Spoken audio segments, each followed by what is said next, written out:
2 days away from 2024, lots of content coming out about all the huge victories, new clients, new travel, adventures, lots of exciting things. And I've had a lot of time to reflect in the past couple months. They've been pretty difficult. And I wanted to share some lessons that I've learned this year that have either been new lessons or reinforced. Yes, as I'm sure you can hear, I somehow managed to get sick again. Number one, release control. Stop wanting it so badly. It's awful advice to hear, awful advice to give. Trust that whatever is yours is coming. And if you didn't get the job, you didn't get the promotion, something bigger and better is on the way.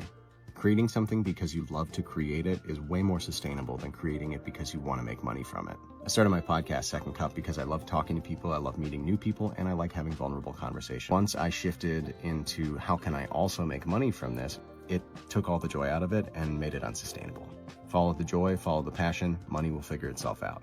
Number three is to create your own party. Stop waiting to be invited to this big kids table of your industry or whatever you're doing. For me, this came up in thinking I was missing out on lots of opportunities, losing momentum from things that have happened this year, instead of really focusing in on what's working really well for me right now.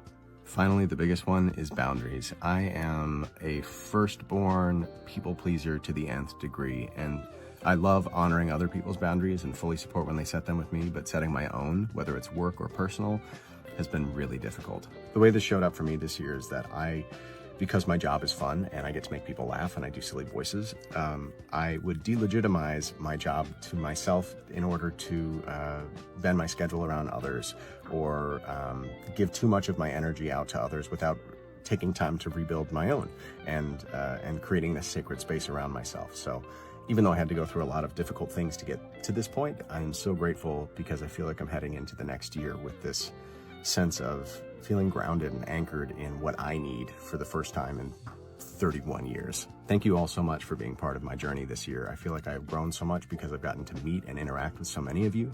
And the irony is not lost on me that the day after I hosted a webinar with Tracy Lindley about content creation, I disappeared from creating content.